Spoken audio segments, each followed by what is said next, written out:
This is People I Know Show, a podcast about interesting people, personal growth, and being wrong. I am Curt Carstensen. Beginning last week, my intention was to refocus the podcast at least slightly with the greater focus on personal growth and connecting with my guests even better, and in turn connecting with you, the listener, even more.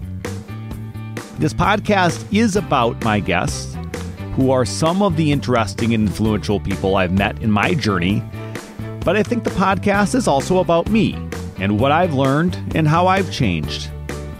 I haven't gotten into this detail much or maybe at all in any of the episodes so far, but I'm an unmarried, single, straight man. So over recent years, I've been able to use the modern technology to meet a variety of women. My guest today is someone I met through an app. And probably not an atypical story. Acoma Gaither and I met a few times and then fell completely out of touch a few years ago. And as you'll learn in the conversation, some things aligned to bring us back together for the conversation that we had this week. Acoma will be moderating an event called Restorative Justice, Conversation on Race and Policing in St. Paul. That's on Saturday, April 27th. We get into the details about that, how history influences her life and that event.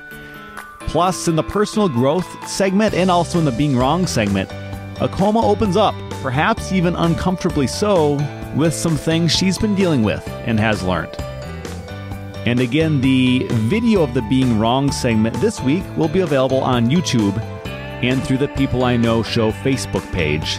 So you can watch for that there if you want to see us having a part of the conversation. A conversation that I thoroughly enjoyed, and I bring to you now with Acoma Gaither. Joining me today on People I Know Show is Acoma Gaither. Hi, Acoma. Hi. Acoma, we just saw each other for the first time, and I didn't quite look back on the calendar, but I'd say it was somewhere between like 2.5 and 4 years where we hadn't spoken. But just recently, I guess this reconnection kind of happened. I was scrolling through a Facebook event, and I saw your name like attached to it in some way, so I added you as a friend. And you have an event coming up that kind of leads to this conversation today. So if you would, Acoma, explain what you're doing in the world right now and why people hearing this conversation today about an event coming up fits kind of what we're going for in life. Yeah, that's a great question. I am working in the museum and heritage field currently, and I'm actually at the Minnesota Historical Society. I work in the community programs department, and we're really focusing on engaging with the African American community here in Minnesota, because historically they've been left out of a bunch of the narratives that museums have been, portraying. So I thought it would be a great idea to talk about this very tense issue in society today about race and policing. And I'm opening up a dialogue about it, and I've brought 2 community members, 2 experts in the field of rehabilitation and just trying to connect and heal the community. So one of my panelists is actually Melvin Carter Jr., the mayor's father. Okay. Yeah. And he runs an organization called Save Our Sons, which works with young African-American men and how to approach the police and basically work with them so, no one gets killed. And then my other panelist is Russell Ballinger, who runs the Circle of Peace movement, who works with families that have been impacted by mass incarceration. So I'm going to bring these 2 gentlemen in and, just have an open, honest conversation about this issue. And this is related to one of your jobs. Like, this is a part of your job right now that you're doing this particular event? Yes. But was there influence from anyone else on what to do, or is this a creation of your own? So basically this summer, I created a traveling exhibit around race and policing, where we looked at African Americans, Native Americans, Latinx, and the Somali community. And we looked historically how police have interacted with these different communities and, what impact that has had. And basically to say that this is not a new issue. This is an old problem since basically the inception of this country. And it's not a new phenomenon, but we need to heal from it. And then what has it been like? And I guess maybe go through the details specifically of what you're doing and when, but what's it been like getting people to know about it and hopefully having it be whatever sort of success you're hoping it to be? Basically, I have just been trying to connect with everybody that's doing community work. I've reached out to some government officials and some African-American communities and churches. And I basically want their input. It's been very difficult though, because there's been a lot of emails that have been bouncing back.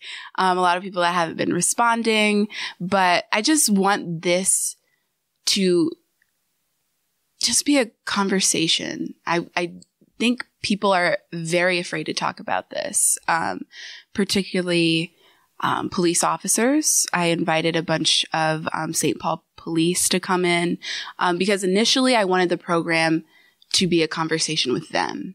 And it's just such a tense and heavy topic for them. And they don't want to, I think from the higher ups, not get, a pay cut. So they weren't very open to having this conversation. So that's why I had to go around it.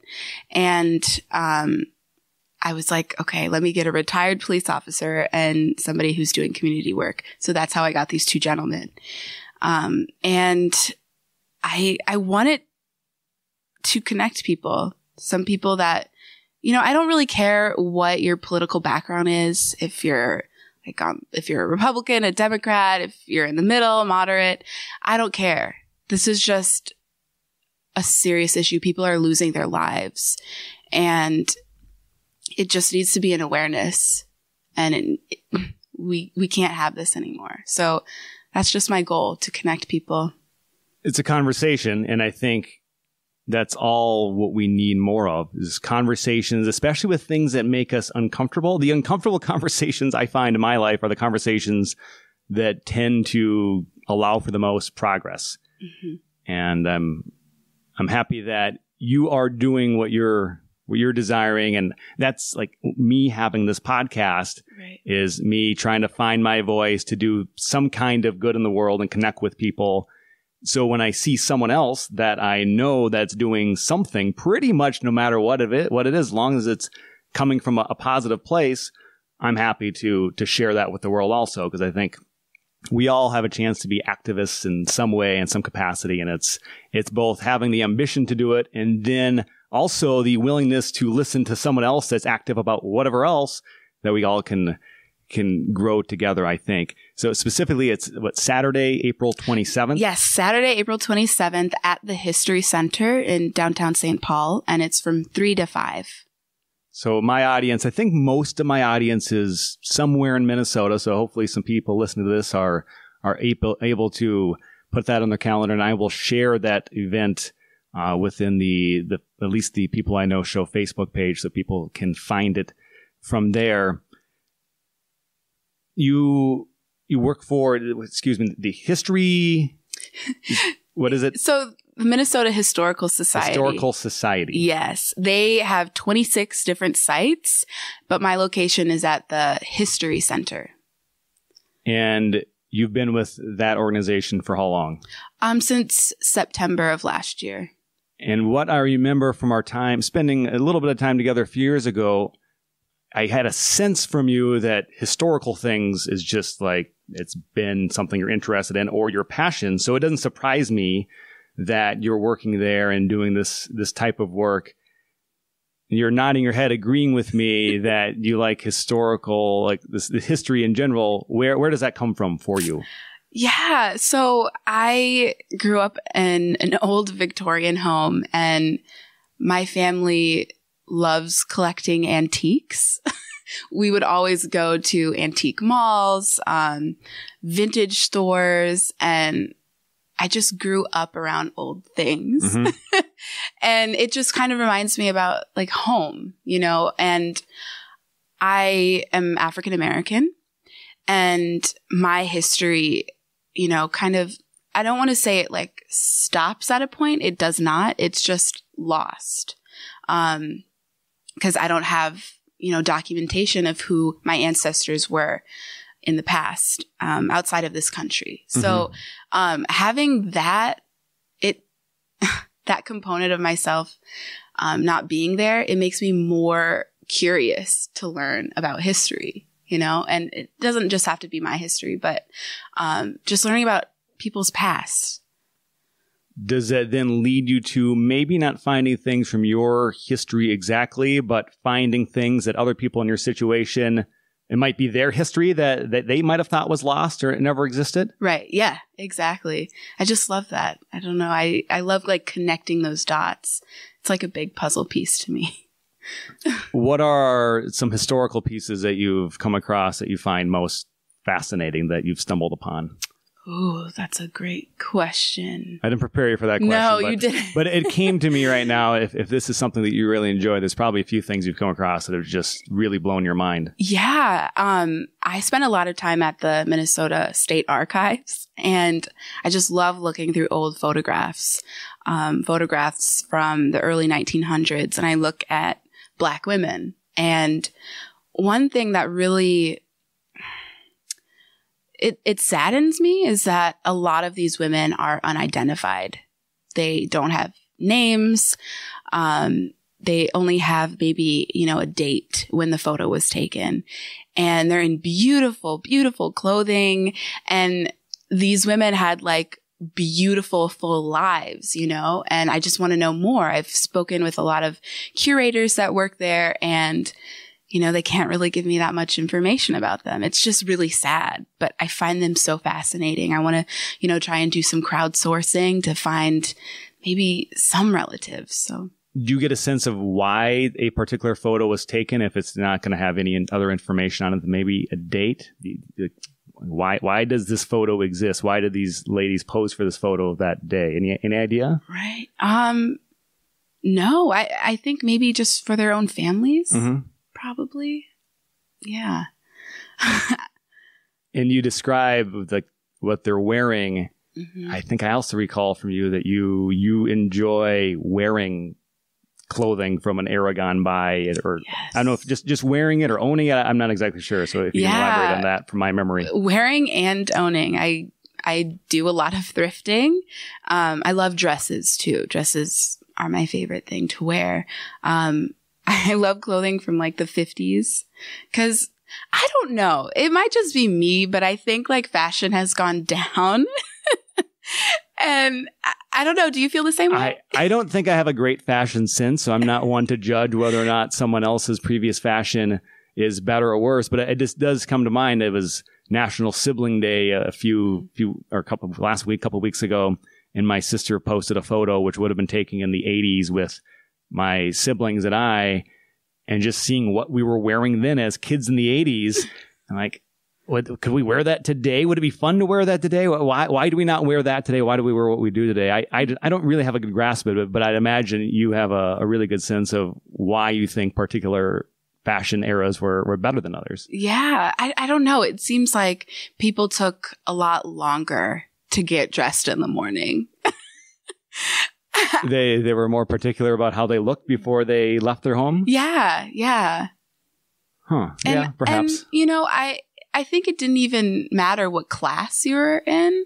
A lot of people were wearing dresses or just like slacks and button downs and jackets. And I loved it. Everybody was looking sharp. Is there many opportunities for you to wear the types of things from an era gone by? Do you look for these opportunities, or you just wear them anyhow? So that's a great question. I just accepted a summer job at historic Fort Snelling. and it's in St. Paul. And it was built in around 1820. And one of the reasons I decided to go out there was because I could, be in costume. It's like living history. So I will be dressed up in a dress. Oh, it looks perfect. Love it. It hugs me in all the right places. I'm very excited. I have a theater background too. So, it kind of comes naturally for me. I try and find those opportunities when I can. So would you then say that the biggest motivation for you to take this job is so you could dress the way you wanted to dress?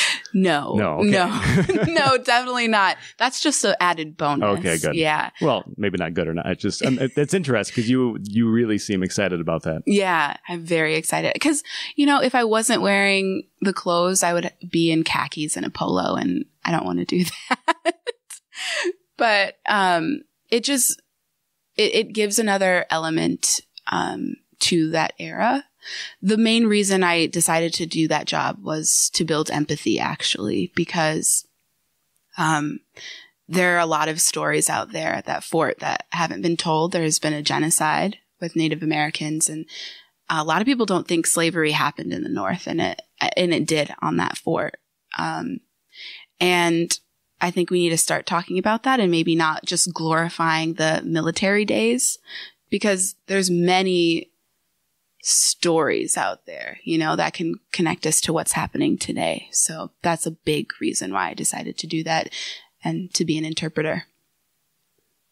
I'm not someone that historically has really read up on much of history, but the more that I learn, the more I realize the stories that we're told in our normal education is either skimming the surface or they're just skipping a bunch of stuff that's too complicated to get into. Being that you have spent much time in your life learning about things from the past, I'll ask you another question I did not prepare you for in any way. You just mentioned a couple things, but is there more? Are there really striking stories from history, whether it's local Minnesota history or other things that you learned that you just think basically no one knows about, that you have seen evidence that it's absolutely the truth? What comes to mind? Yeah.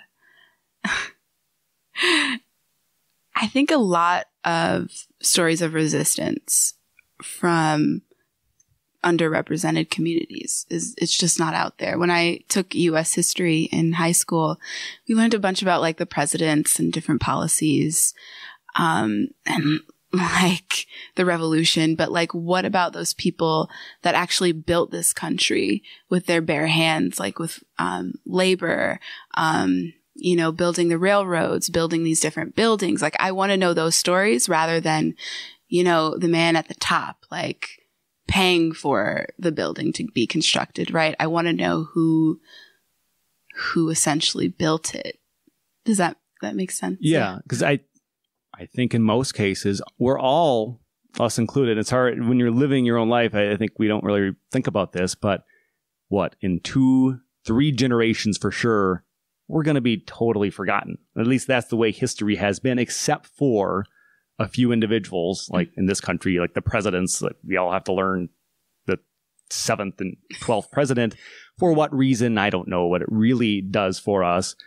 With all these other people that are living at that time that also played a role in history that we have no chance at knowing, except for maybe a handful of them that did something that somewhere afterwards someone noticed and thought was worth carrying the story forward. But so much of this is lost or never even told in any way, even at the time. Right. Yeah. And I find those stories to be the most impactful and the most relatable. Yeah, that's interesting. So let's turn back to the event on the 27th. Mm-hmm. And do you have any personal experiences from your life that make the policing and the racial issues tied together with that really bring that to the forefront and make you active in that way? Mm-hmm. Well, whenever I was in the car when I was younger with my father, and we would get pulled over by police, I would be very scared, just very terrified, because I didn't know if, in the blink of an eye, he could be gone. I was just so scared.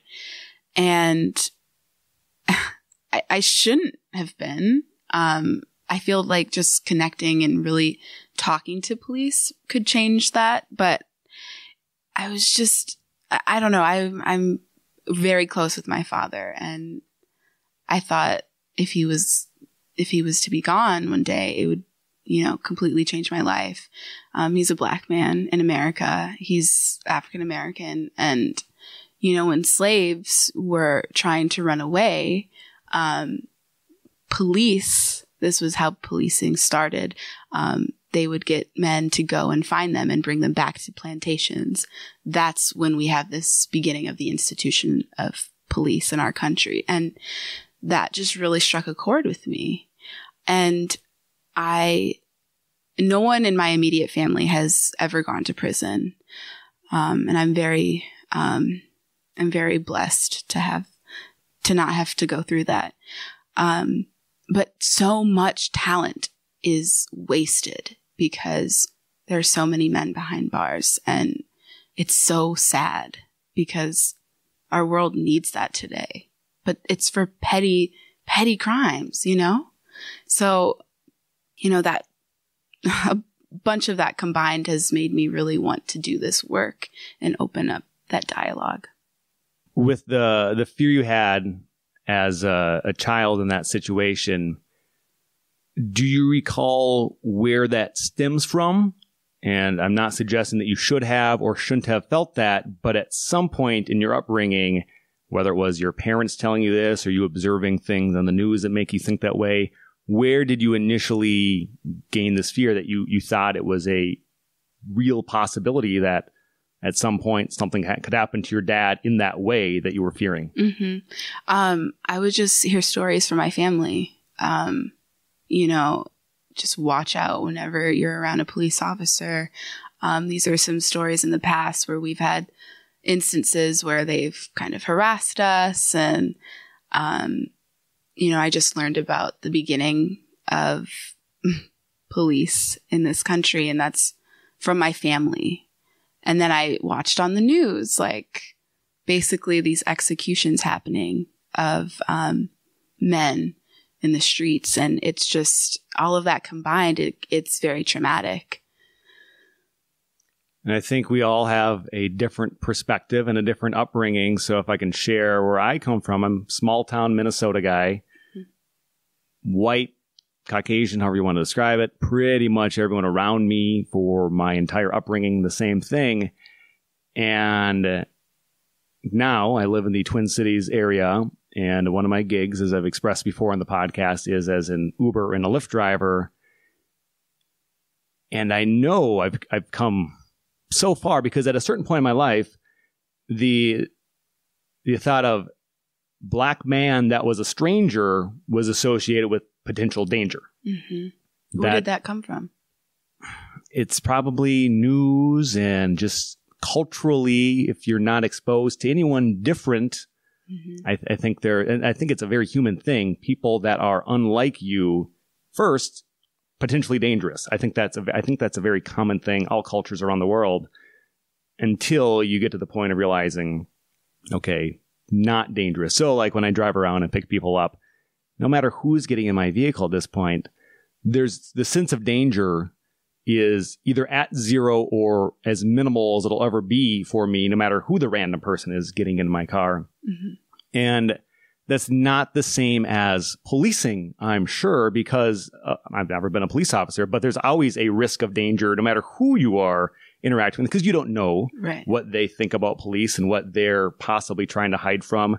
So I understand that there's the potential for this conflict. I don't want any of it.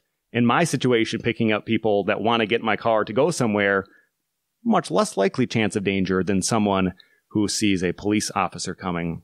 Mm-hmm. And I don't even know where I'm going exactly with this story, but except that we all have these different perspectives and situations that I wanted to get better, but I don't know without the other person's perspective. Yeah. And really having that conversation with them and really understanding why they have that perspective and why it's a fair thing that they have that perspective.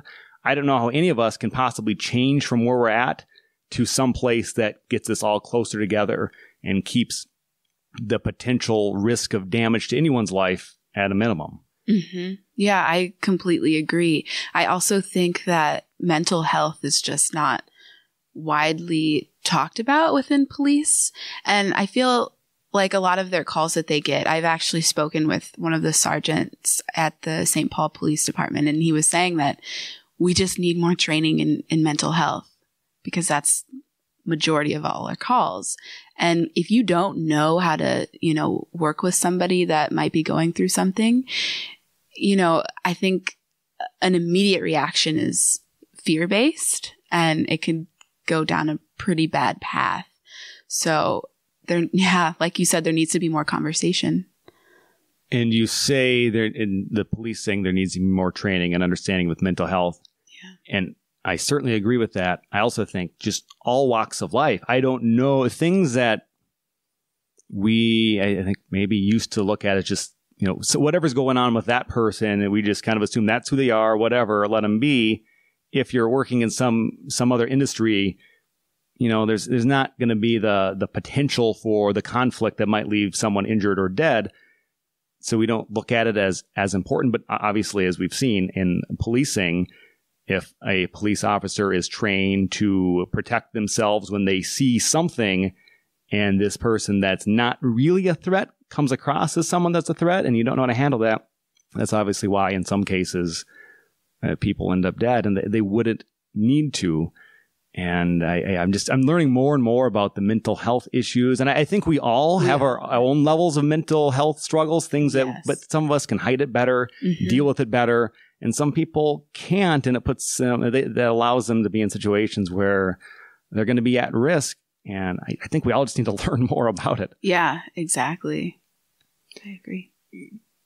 Before we move to the next part of the next segment of the podcast, I want to make sure I've gotten a good sense of who you are and what you're really wanting to accomplish with your life. So do you have some other life goals and ambitions that we're going to be maybe seeing in the years to come, things that you want to accomplish? Yeah, I want to be a storyteller and also a mediator between people, and just kind of like you, having these conversations and these dialogues, because we just need to have more, empathy. So I want to be a community worker, and I want to work within history as well. So kind of merging those things. I don't have a set title, but those are, basically kind of the areas that I want to be in. So. And before I started recording, you mentioned that you've got 3 jobs now. Yes. And I asked you if that was out of need or opportunity, and you answered opportunity. Opportunity, yes. Which shows a level of ambition to do these different things to allow yourself to get to where you want to go. Right, yeah. So I mentioned my first 2 jobs. My last job is at the Minnesota Children's Museum. I am a museum experience assistant. So I'm out on the floors and in the galleries with kids and families and just playing. So that's got to be fun. It's so fun. I love it. It's a very good atmosphere. Just lots of good energy. Do you have any experiences with the random kids that come through there that really light up your smile or just your mind about how kids are and when they look at science and learning? Yeah. I had a really great interaction with 2 sisters the other week, and they kind of remind me of me when I was younger, and we immediately had like a great connection, and we were playing for about 2 hours, but it's just fun because everything is so new to kids and they're so curious. That's what I love about it. I just love exploring their world and just, being open to new possibilities. Wonderful.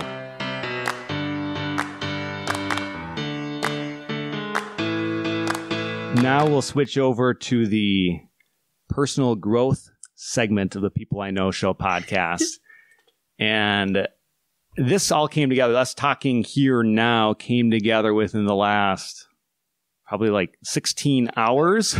So I haven't had a lot of time to think and prepare precisely, but for what I have thought, I was able to kind of calculate, as I mentioned earlier, somewhere between like 2.5 and 4 years. I'd have to look at it precisely when we last saw each other. And I think it was maybe 3 or 4 times we met on, I believe it was Tinder. Yeah, I think so. Which people have, I'm sure people use that for all kinds of different things, but I genuinely like meeting interesting people. And in Tinder's case, it's going to be women.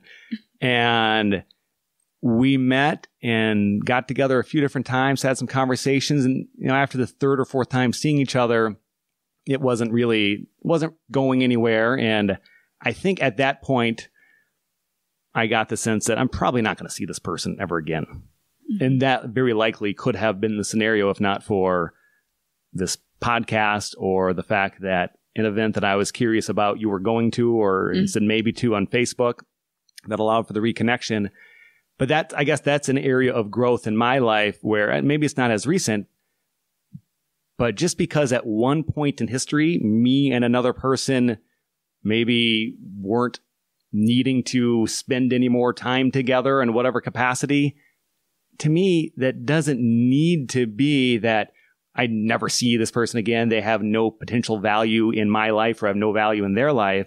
So I think this meeting itself, the fact that we're here today talking, it shows an area of my growth as I'm just open to whatever can come between me and another person I've previously crossed paths with or someone that I'm yet to cross paths with. Mm-hmm. So if you can maybe elaborate on your perspective from that and then some other areas of your life that you think you've grown in recently. Yeah. I also did not know if I would ever see you again. So when you reached out, I was so surprised because I was like, what? How is this happening? And then you really wanting to reconnect, it was great because this is a great opportunity. I think that, we're very quick to brush people off, to basically cancel people out of our lives, right? And I had that problem for a very long time. I would get, annoyed with something that somebody did and not really tell them, not be open and honest. And I would just block them. That's a very childish thing to do, right? And you are totally oblivious to their own feelings. And that's something that I've been really working on. That's not fair to that person. And it was just a really, insensitive thing for me to do. So I've been working very hard in that area. Understanding what other people are going through is something that it's difficult, especially if they don't tell you. Yeah. And I don't expect everyone to tell everyone everything every time they see each other. You're not going to know what's going on in people's lives. So I think we all can be very quick to judge, label someone for whatever based on their handling of a moment in time. And we have to, I suppose, take what we see and do something with it. We can't just be oblivious to everything around us. So I understand why it happens, but to then have the ability to think about the fact that, okay, that is just a moment in time.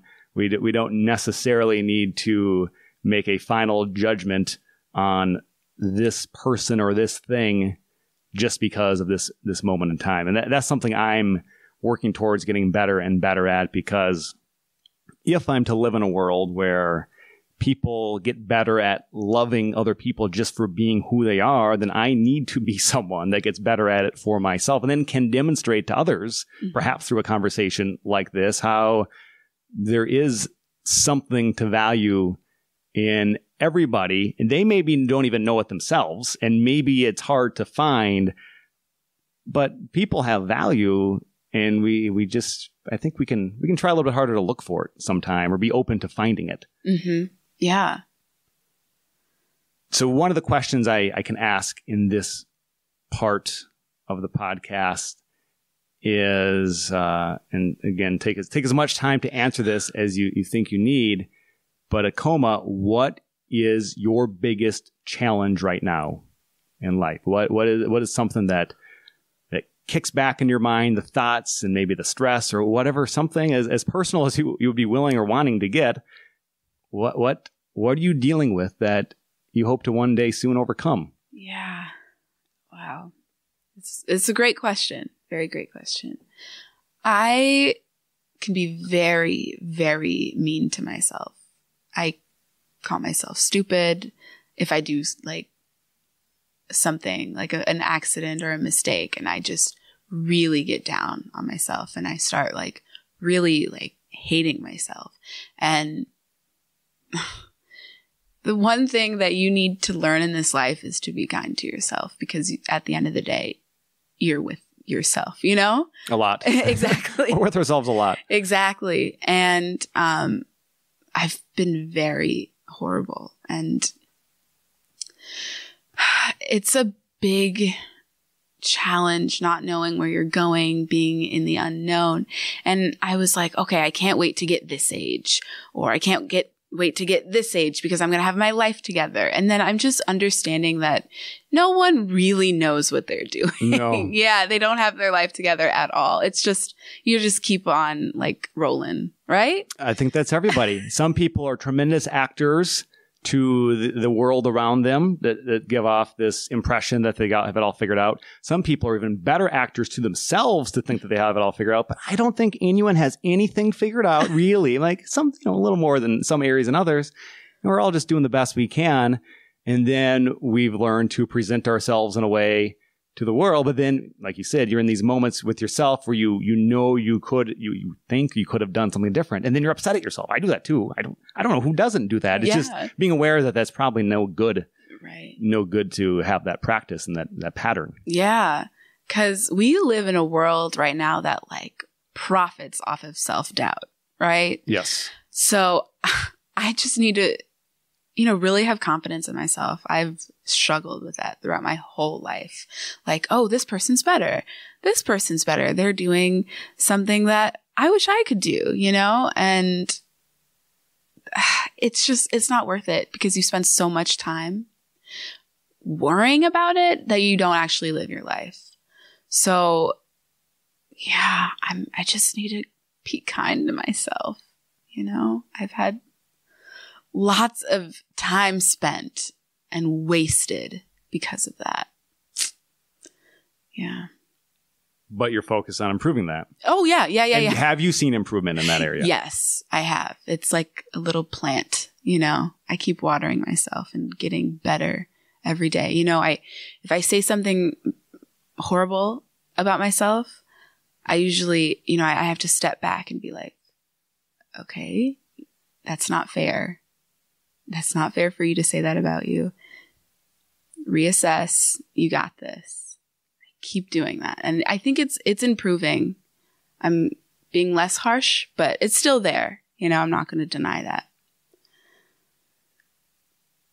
Is it something that happens daily, weekly, hourly? I would say daily. Yeah. It used to happen hourly, but worked that out. Have you done something like this before? Like being interviewed?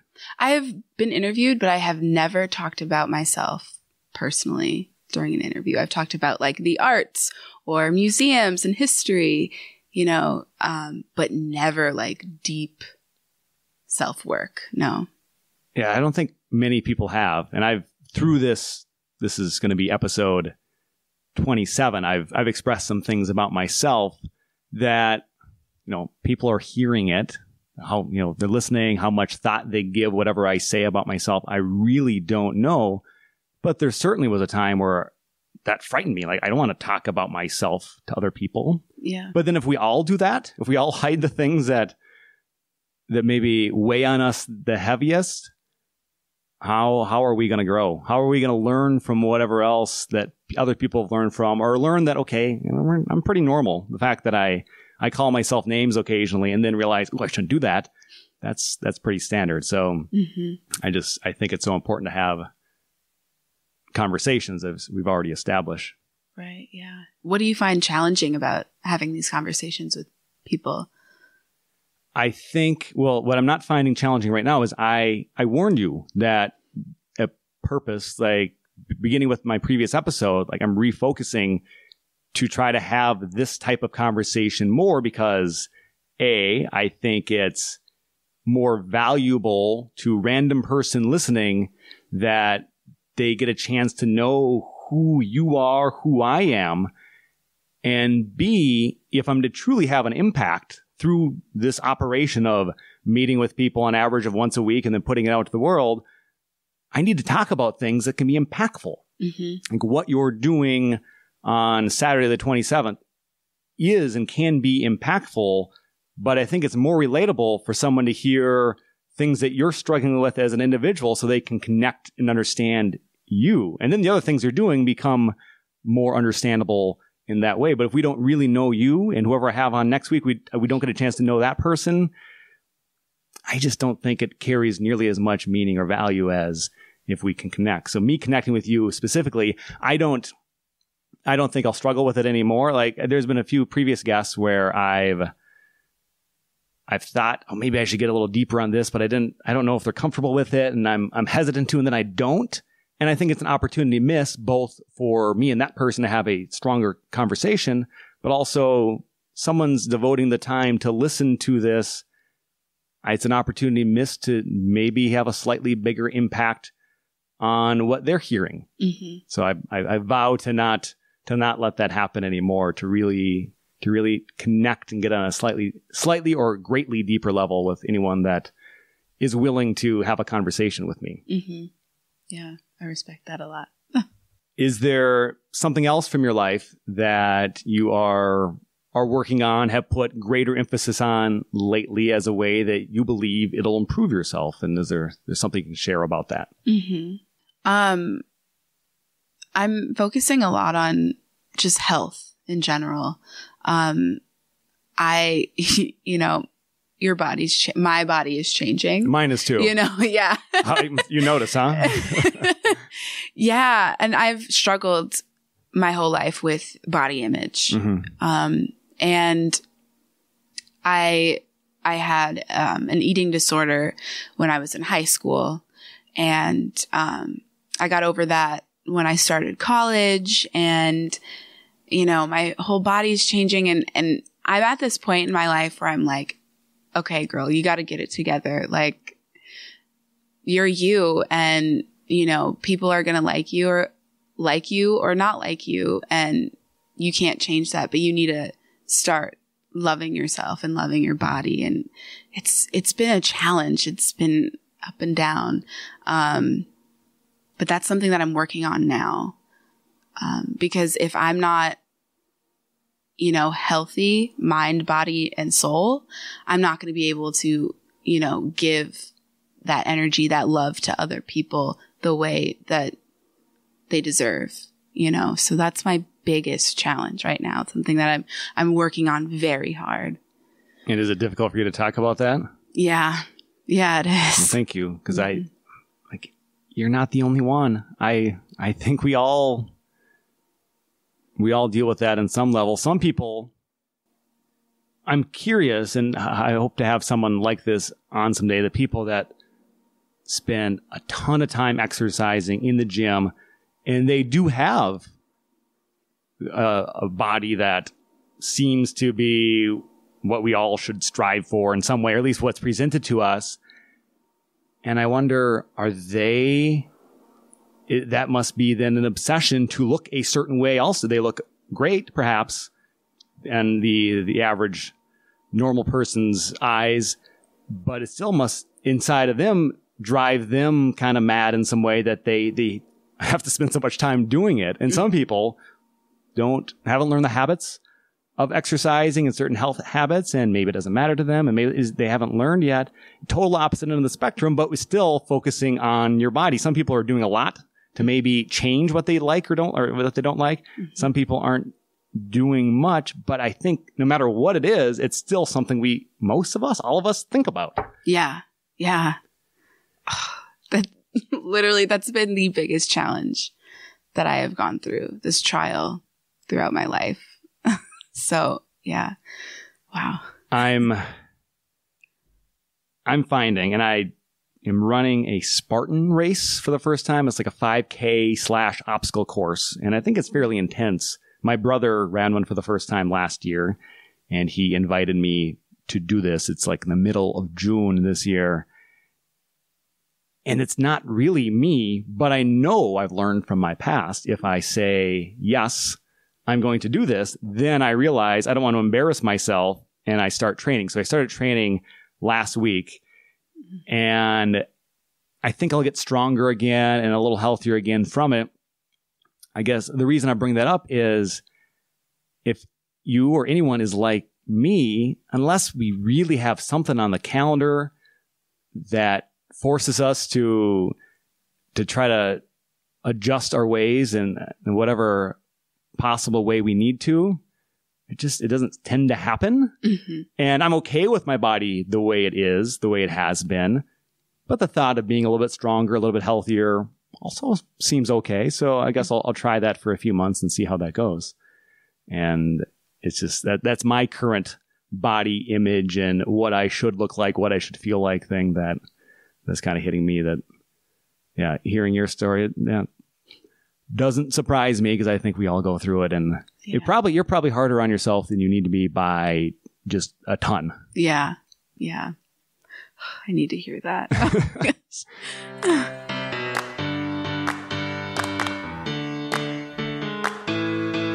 The sun is shining here as I turn on the video for the Being Wrong segment on People I Know show. Curt Carstensen here with Acoma Gaither. Acoma, is there something as you look back on your life that you can now confidently say that you were wrong about?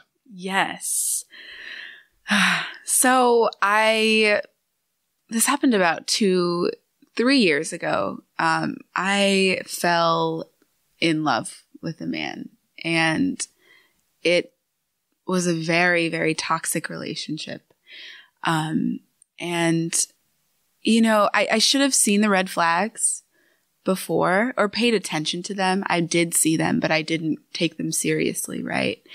And he, for some reason, just did not want to be with me. And I was always thinking something was wrong. Like, what is wrong with me? Why doesn't he want to be with me? And it got so bad to a point where I was like, I don't want to be here anymore. Like, I don't want to live because I can't see myself without this person.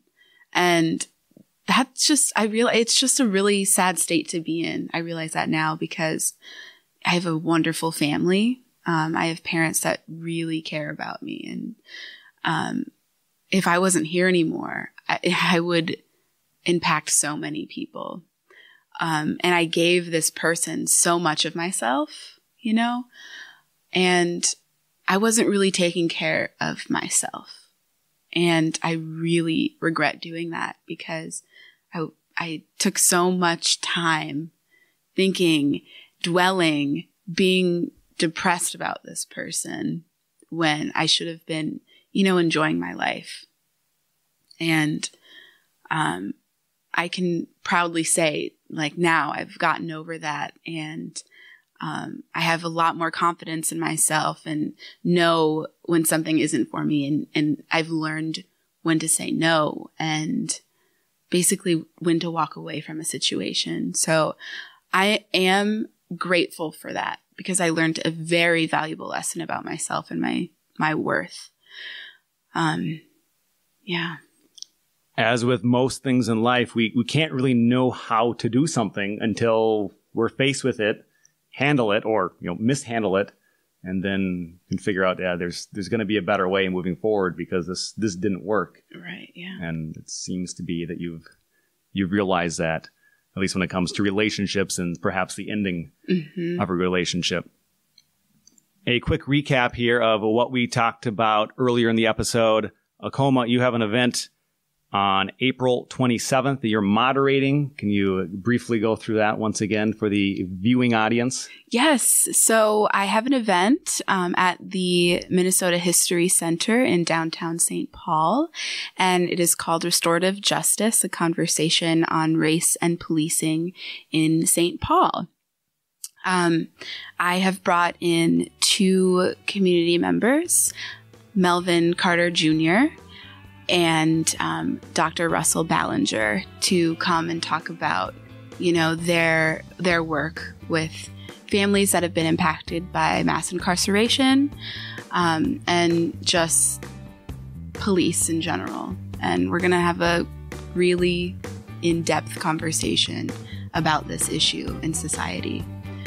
So I intend on being there. That was the inspiration for this conversation today. But then we got into the personal growth segment, and Acoma opened up about some things that I don't think you're necessarily that comfortable opening up about, but I think can serve a great purpose for anyone that can relate. And I think most people can relate to everything, pretty much everything most of us go through that we find that we struggle with. So thank you for joining me today, Acoma. It was great to see you again. No problem. It was great to, reconnect. And thank you so much for having me on. Thank you. Thank you for listening to People I Know Show. A link is in the show notes for more information on restorative justice, a conversation on race and policing. It's in St. Paul, Saturday, April 27th at the Minnesota History Center from 3 to 5 p.m. It's free to attend. Acoma will be moderating the event, and I hope to see you there. Also, in the episode show notes, you'll find links to the People I Know Show Facebook, Instagram, and YouTube accounts. You wouldn't even need to use the links. If you want to just go to any one of those platforms and search People I Know Show, you should be able to find the page. Once you're there, please subscribe or follow. If you're enjoying what I'm doing, could you help me make the show grow? There's a few ways to do that. You can leave a rating and a review on Apple Podcasts and some of the other places that you might be listening. You can always comment on the website if you're listening from there, or comment on Instagram or Facebook or YouTube, or wherever else you might be reaching the podcast. Another thing you can do is encourage just one other person in your life that you think might be interested in something we talked about to listen to this episode or whichever other episode you think is worth sharing. And lastly, please, if you'd like, email your feedback directly to me, Curt Carstensen. You can use the email address peopleiknowshow@gmail.com. Thank you for listening.